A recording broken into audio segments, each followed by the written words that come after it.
It might identify whoever was actually inside Nancy Guthrie's home. If the sample is clean and the family tree is clear, and if the police actually have enough time, time is the one thing that an 84-year-old woman with a pacemaker and limited mobility simply does not have. If you know anything about what happened to Nancy Guthrie, contact the FBI at 1-800-CALL-FBI or Pima Sheriff at 520-351-490. There is a $1 million reward for finding her or identifying those who took her. Whenever a story like this goes public, two different perspectives always start to pull at each other. One side wants to stay quiet and let the professionals work the case without any outside noise.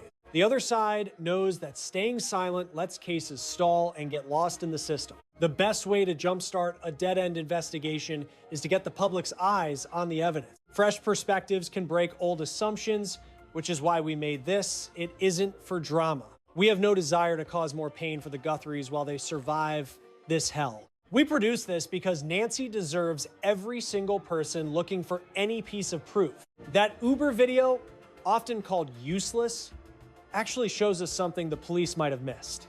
It shows a woman who felt safe in her world, her home, and her family, and her captors exploited that trust. If the gate theory is right, someone was waiting inside. If those site laborers or old residents keep a clue tucked away, then this file hasn't gone cold. It's simply biding time. It's waiting for a witness to realize their heavy conscience weighs far more than a $1 million reward. It lingers until a genetic hit pops up from family history databases, just holding out for a single slip-up that federal agents can track to a specific house, get her back home safely. Since Nancy Guthrie went missing, authorities have received tens of thousands of tips, including numerous leads sent in anonymously. Eric Frank from News 4 Tucson shows us how people from all over have provided various clues for this major investigation. The public was told she was abducted after police shared video of a person in a mask lurking on her porch. Investigators reported finding blood on her walkway, claiming she was kidnapped in the middle of the night without a trace. An 84-year-old grandma taken from her $1 million Arizona home by an armed stranger with a backpack. Everyone believed the story. News outlets spread the word quickly, especially since her daughter is a very famous face in the world of broadcast news. She pleaded through television broadcasts and social media posts for anyone with information to help bring her mother back safely. I just want to tell whoever is holding her or knows her current location that there is still a chance. It is truly never too late to change course, and you are definitely not trapped or going through this alone. There is always time to make the right choice, and we are waiting here for you to reach out. We still have faith in the basic kindness of people, and we believe it is honestly never too late for anyone. More than 40,000 leads were submitted as the Federal Bureau of Investigation placed her photo on billboards in Albuquerque. Special planes searched the desert for a pacemaker signal, but 50 days later, there are no leads or signs of life. Still, there is a specific question that no one in the major news media seems willing to ask out in the open. What if that video being called her final appearance, showing her in a rideshare, tells a much different story than reported? Filmed the day before she vanished, does it just show her going to a restaurant or something the police are hiding? Could the official kidnapping story, based on grainy clips, blood drops, and a hooded figure, be missing a very important detail? What if the evidence itself is actually screaming a truth that completely contradicts the narrative the public has been told so far? When you analyze every bit of known evidence in the Guthrie case, and I mean everything, you find massive, undeniable contradictions. These inconsistencies are so deep that the idea of a kidnapping starts looking more like a guess than a solid conclusion. This isn't meant to criticize the police or spread a conspiracy. It's about looking at the facts with a critical eye. This happens when you take the evidence at face value and ask if the timeline actually makes sense. Let's go back. Before we can discuss the events of that night, we have to understand the specific person we are talking about here. Nancy Guthrie isn't just a missing person. Her life is the filter through which this entire case has been interpreted. Nancy is an 84-year-old widow and mother to 3 grown kids named Annie, Cameron, and her daughter, Savannah. Most people know that last name because Savannah Guthrie co-hosts The Today Show, a major morning program in the United States. She has spent more than 10 years behind that desk, reaching millions of viewers across the country every single morning. When the mother of such a famous journalist goes missing, it stops being a local crime and becomes a national event. The entire news industry took it personally, focusing all their resources on one of their own during this very difficult time. That is important because right from the first briefing, this investigation was steered by the influence of a famous last name. Every detail of the case was being watched and processed through the lens of having a very high-profile family member involved. Nancy lived by herself in a high-end, private, gated community in the Tucson foothills where her house was worth $1 million. Those who knew her said she was mentally sharp and completely alert, a sentiment shared by the local sheriff's department. While the sheriff noted her mental clarity, he mentioned she was physically weak with high blood pressure and a heart pacemaker. According to officials, she could barely walk 50 yards without struggling. I want you to really think about that for once. A woman who can't walk 50 yards, who needs daily meds and a heart monitor synced to her phone via Bluetooth, is supposedly kidnapped in the middle of the night, pulled from her residence, and taken away by some unknown person. She was allegedly put into a vehicle and just disappeared from the world without anyone seeing a single thing happen. No neighbors heard screaming. There was no forced entry inside, and the only proof was a few blood drops outside. This is where the story starts to break down, bringing us to the core reason why you are watching this video. Let's look at the clip that the police have identified as likely being the final video of Nancy Guthrie alive at 5:32 p.m. on Saturday, January 31st, 2026. Nancy called for a ride from her home. She was heading to her daughter Annie's for dinner, a simple family gathering that seemed totally normal for a desert evening. The driver picked her up, drove her 4 miles across town, and dropped her off at her daughter's place as requested. That was the whole trip, but the driver had a camera recording the interior, which makes this footage extremely significant. Every single syllable uttered in that car, every slight twitch, every twitch of Nancy Guthrie's features, it was all recorded. That chauffeur worked with the police right away. He handed over the whole lot. Federal agents grilled him for hours. Detectives scoured each second of the tape. While on Crime Stories with Nancy Grace, journalist Dave Mack detailed the police findings. They found zip, zero red flags, no odd conduct, no sketchy talk. It was a totally standard ride from start to finish. Ex-FBI tech specialist Scott Aker explained the precise details the authorities searched for within those video clips. Did she seem lucid? Was her gait steady? What was her outfit? Did she act like someone who felt threatened at all? According to every available report, the responses were all perfectly ordinary. Mrs. Guthrie traveled to her child's place, entered, ate a meal, and enjoyed some gaming with her relative. Beyond the absences, this rideshare clip reveals one fact. At 5:32 p.m. on January 31st, Nancy Guthrie appeared completely fine. She booked a car through a mobile app, a task needing a cell phone and some tech savviness. She hopped into a car with a random driver. Her behavior during the trip was totally typical. She seemed sharp and fully there. This lady was clearly in her right mind just hours before her mysterious disappearance. This footage also sheds light on the prep work done by anyone potentially involved in her vanishing. Should this be a premeditated abduction, as the cops keep suggesting, then the crooks must have tracked her schedule. They had to know her departures, her arrivals, and especially her exterior camera setup. That mundane car ride footage serves as the starting point for the timeline. The real mystery starts following that trip. Once dinner ended, Annie's spouse, Tommaso Cioni, gave Nancy a lift back. He stayed by her side until she was safely indoors. The garage entry triggered at 9:48 p.m. It shut at 9:50 p.m. Sheriff Chris Nanos of Pima County confirmed they figured Nancy was in for the night then. The following events are where the formal account starts to get murky and full of holes. Before dawn on February 1st, Nancy Guthrie's front door security cam went offline around 1:47 a.m. The sensors picked up movement. Yet since she lacked a paid monthly plan, no video stream was uploaded or archived online. This vital point often gets ignored by the major news outlets. That specific camera should have yielded 0 viewable files. However, the federal investigators pulled off a miracle. Detectives accessed the manufacturer's deep servers to extract what they termed leftover digital footprints. They salvaged clips that theoretically shouldn't have been there without an active account. Director Kash Patel of the Bureau shared the found video right on social media, noting it depicted a gunman seemingly messing with the lens at Nancy Guthrie's entrance the day she went missing. The video reveals a masked person in full gear carrying a dark 25-liter Ozark trail bag typically bought for $11 at Walmart.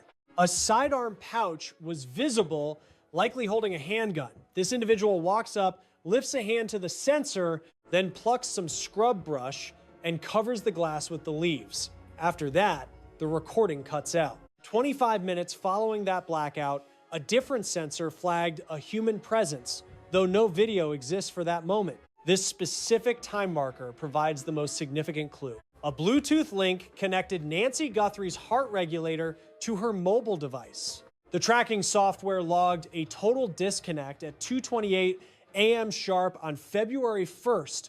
Her phone was left at home. Consequently, the police are operating on this premise. Sometime after 2:28 a.m., Nancy was taken a distance from her handset where the signal between her heart implant and phone finally broke. The device remained in the house. She was gone. Police used a specialized aerial scanner known as a signal sniffer to probe the sands for the implant's unique electronic pulse. The mission yielded absolutely no results. No signal was picked up, suggesting she was whisked away rapidly or the medical device itself was compromised. We should examine the hard clues step by step because once organized, a specific theme becomes clear and it contradicts the story the police are telling.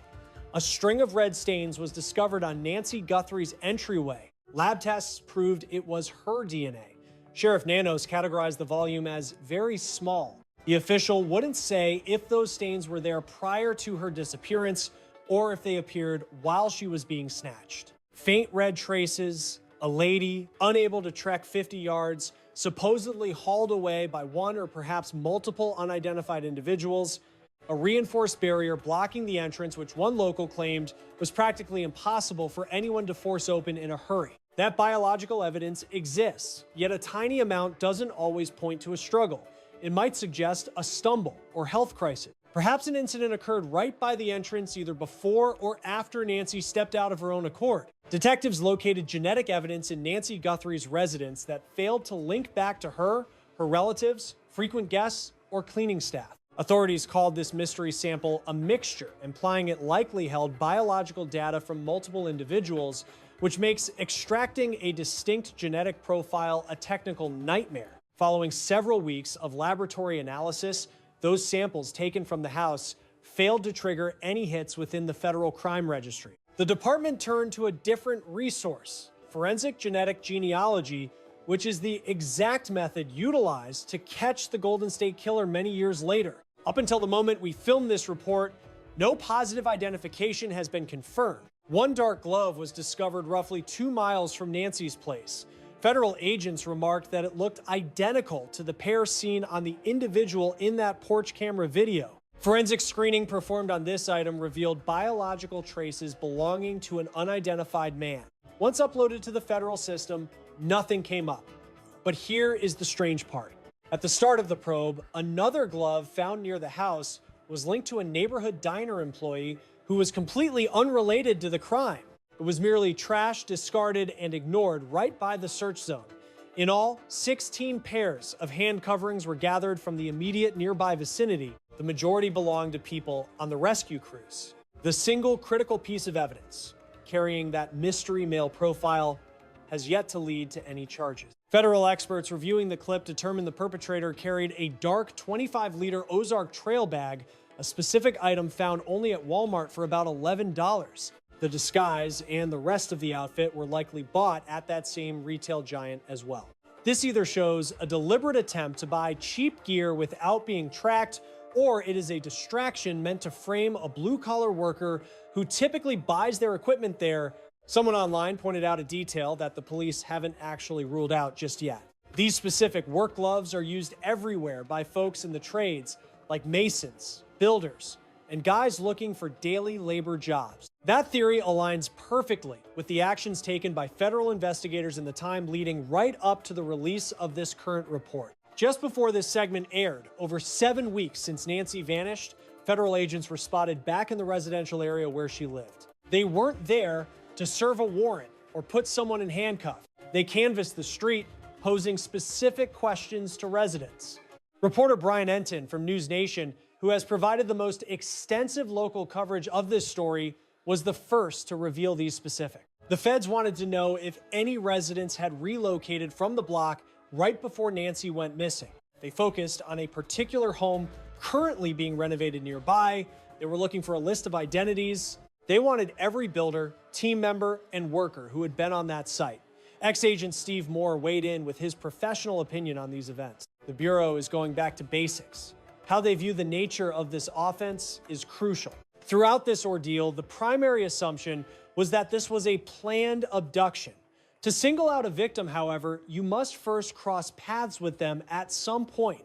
This doesn't imply the construction workers are guilty, but they are individuals who might have had an opportunity to meet Nancy Guthrie. Former investigator Krieger provided a different perspective. Police were examining an empty lot close to Nancy's house as a potential base of operations, a spot where someone monitoring her could have hidden surveillance gear without being noticed by neighbors. Krieger proposed that a person might have been lurking in the area for multiple days or even weeks prior to February 1st, keeping watch and tracking her daily routines, figuring out exactly when Nancy departed and returned, studying her front entrance, and checking for any metal gates that might be in the way. This leads us to a truly haunting question regarding the layout of the crime scene itself. Most of the major news outlets have handled this specific detail as if it were just a minor point. We consider it vital because it completely contradicts the story being told by the video evidence. Nancy Guthrie's home was actually equipped with a heavy security gate. It wasn't a simple screen, but a steel barrier with bars and a deadbolt that needs a physical key to operate from either side. Various people living in the Catalina Foothills area stated that their homes use that exact same security configuration. A woman named Laura, who lives next door, gave an interview to Brian Enton that everyone really needs to pay attention to. Once those gates are bolted, they are incredibly tough to bypass. Because of that, she doubts that the individual captured on the doorbell footage was actually attempting to enter the house via the front entrance. Laura took it a step further.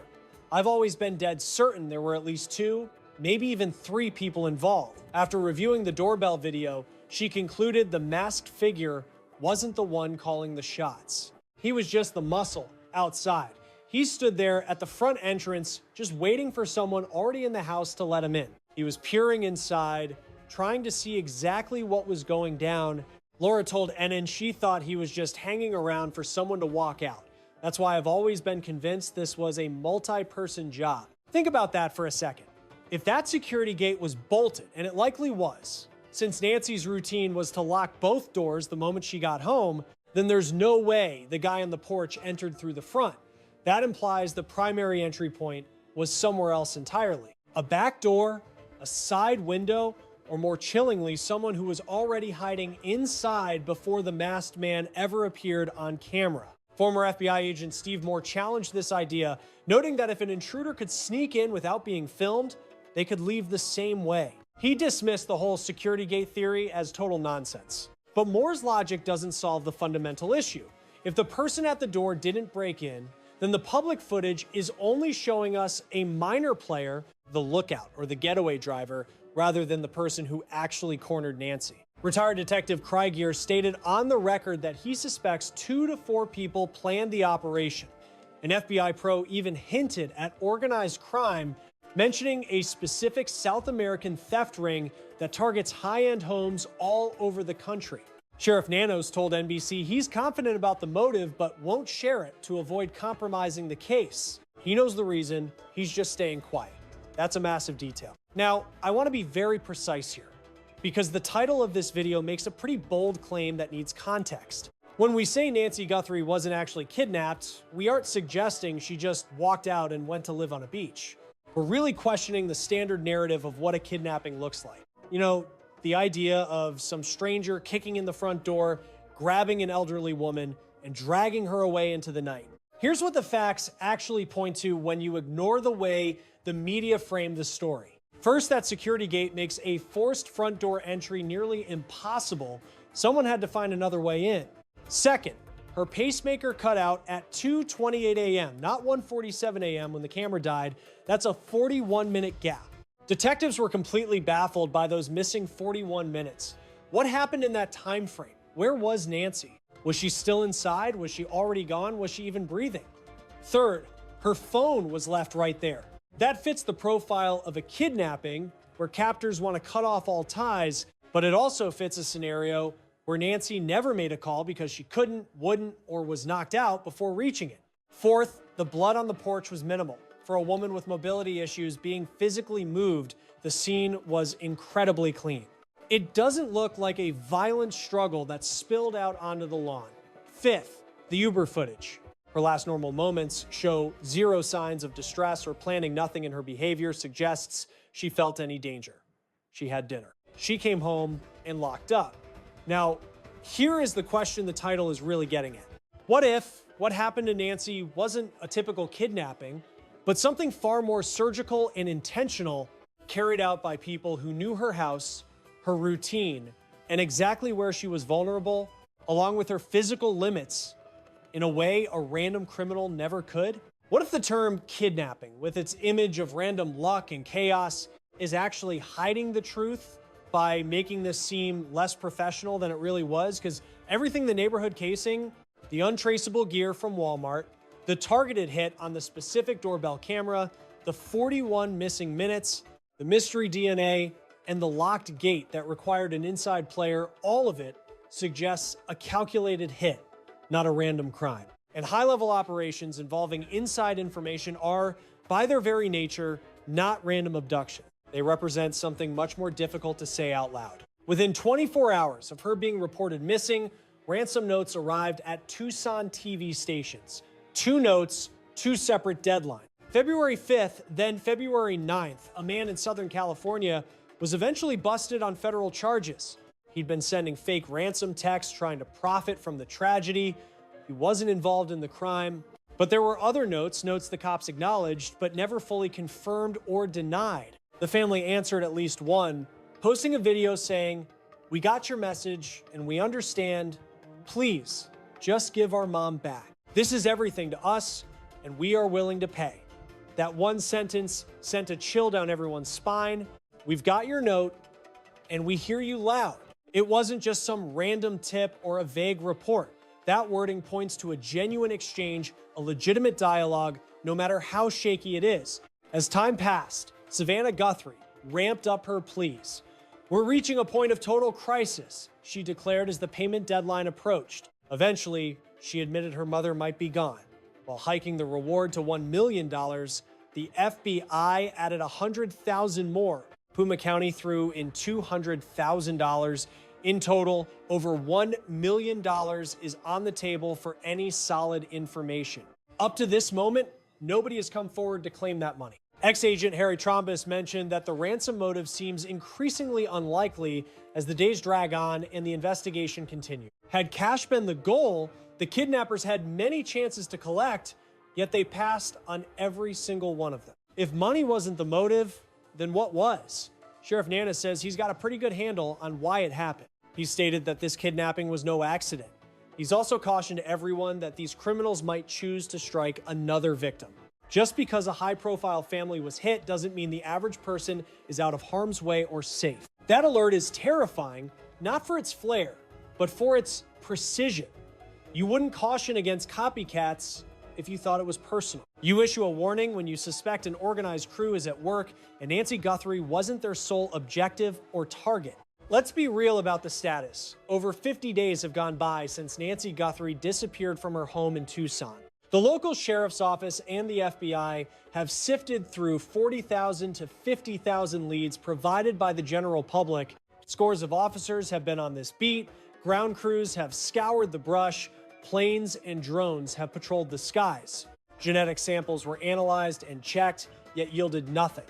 To date, 0 suspects have been officially named or identified by police. The sheriff maintains that the team is narrowing the gap. He's confident they've pinpointed the reason behind the entire crime.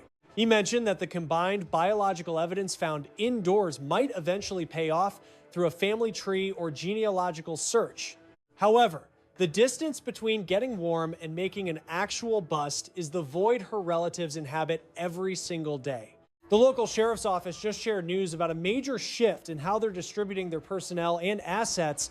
transitioning from the massive all-hands approach of the start to a focused group of detectives collaborating closely with the FBI. They're presenting this move as a tactical pivot rather than a sign of things winding down or stopping. Retired federal agent Harry Trombas provided what might be the most grounding and sobering perspective on the case. Police will probably keep digging as long as there are leads, but that doesn't necessarily mean they're hopeful about a recovery. The surveillance planes turned up blank, her heart monitor isn't transmitting, her cell phone was discovered right where she left it. Security feeds were cut, the recovered gloves didn't trigger any hits. The biological traces found inside are messy and very complex. All the tangible clues have dried up. The only paths left to follow are based purely on psychological and behavioral patterns. The laborers on site, the ex-neighbors who packed up right before she vanished, and those living nearby are being looked at. The empty residence that served as a base. And the gate, always that gate. We've unraveled quite a bit of ground here. Let's assemble all these pieces into one clear narrative and be straight about what it does and doesn't actually prove. Nancy Guthrie was at home at 9:50 p.m. on January 31st. She was doing fine, and the final clip of her, the rideshare footage from earlier that day, seemed totally normal. Her son-in-law, Tommaso, escorted her safely to the front door. She likely turned in for the night, sometime between 1:47 and 2:28 a.m. on February 1st, things took a turn. The camera went dark. Sensors picked up movement. Her pacemaker lost its link to her phone. Her smartphone stayed behind. There was blood, specifically her blood, found right outside the entrance on the porch. A masked guy with a gun was seen on a saved clip messing with the lens. Mystery male DNA was located indoors. Both kin and cops are convinced she was snatched. The relatives are cleared.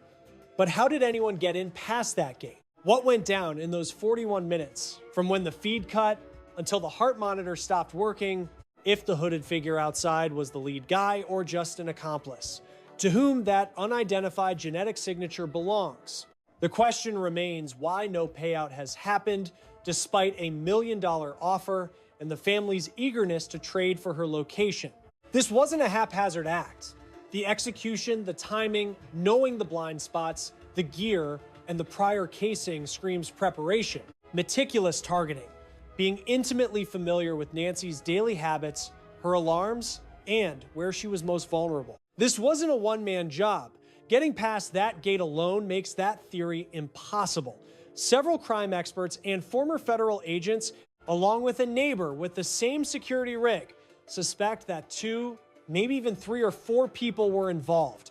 If planned, if several people were involved, the central premise of this recording becomes much more specific. This wasn't some random snatching like the kind people usually imagine. It was a surgical abduction, orchestrated by individuals who clearly understood their target. Let's circle back to that Uber footage, which police claimed didn't reveal anything vital. The driver cooperated, the trip was standard, and nothing in her behavior seemed suspicious. That is precisely the issue. The footage depicts a woman who was totally blindsided. You see no fear in her eyes and no tension in her walk.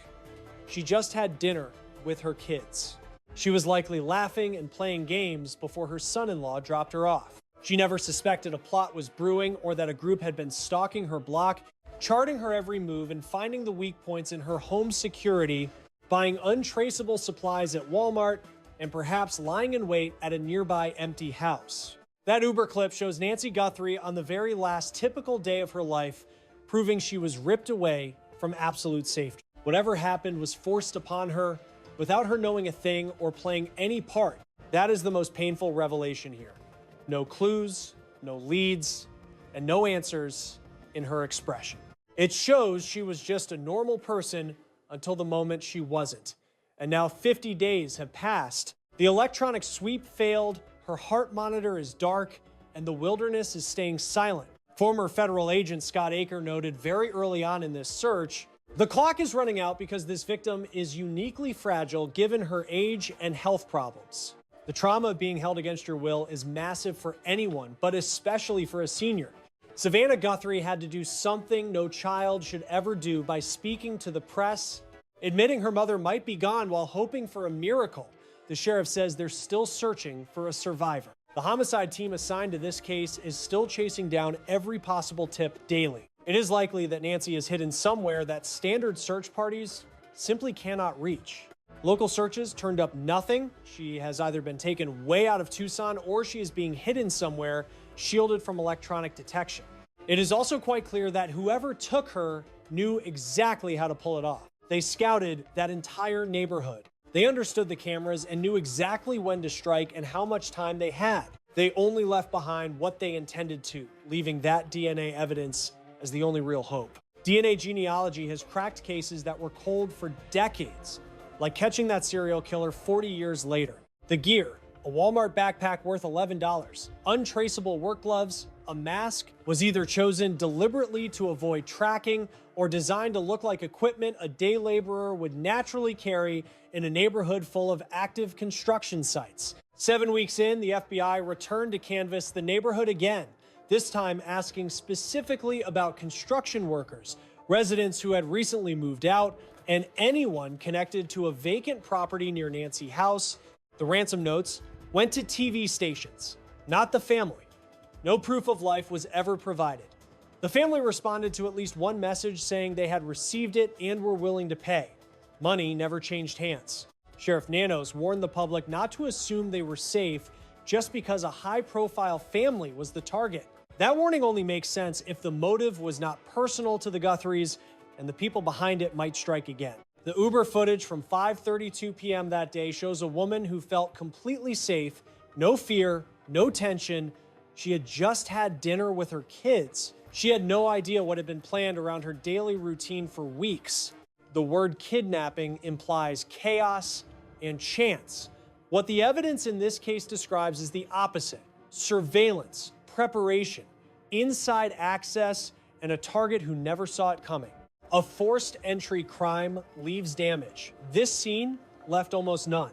A random crime leaves loose ends. This one left almost nothing traceable. The only real evidence is DNA that someone shed without knowing it, and a gate that still has not been explained. DNA genealogy has solved cases frozen for 40 years. If the sample is clean and the family tree search connects, it could identify whoever was inside that house. That is the last real thread still running in this investigation. Nancy Guthrie is 84 years old, requires a pacemaker and daily medication, and has been missing for more than 50 days. Every day without answers makes the medical reality more critical. She is still out there. If you have any information, contact the FBI at 1-800-CALL-FBI or the Pima County Sheriff at 520-351-4900. A reward of over $1 million is unclaimed. One witness, one detail. That is all it takes. Subscribe for every update on this case. The file is not cold. The DNA is still being processed, and the gate has still not been explained. We are not done looking for Nancy Guthrie. Over 50 days, more than 40,000 tips, 0 suspects named, and one detail that almost every major news outlet treated as minor: Nancy Guthrie's front door had a reinforced steel security gate that required a physical key from both sides. If that gate was locked, the masked man on the porch could not have entered through the front, which means either someone let him in from the inside or the actual entry point was somewhere else entirely. Her neighbor Laura, who has the same security setup, said it plainly. The man on camera was not trying to get in. He was waiting for someone already inside the house to walk Nancy out to him. The porch camera went offline at 1:47 a.m. Her pacemaker lost its Bluetooth link to her phone at 2:28 a.m. That is a 4-1-minute gap that investigators have never publicly explained. Her phone was found inside the house. The blood on the porch was minimal. For a woman who could barely walk 50 yards, the scene was unusually clean for a violent, forced abduction. The mystery DNA found inside the home did not match Nancy, any family member, or any known frequent visitor. After weeks of lab work, it triggered no hits in the federal database. Forensic genealogy is now being applied. A glove found 2 miles away matched the style seen on the suspect and carried an unidentified male DNA profile. 16 gloves total were collected near the scene. Only one mattered. It has led nowhere yet.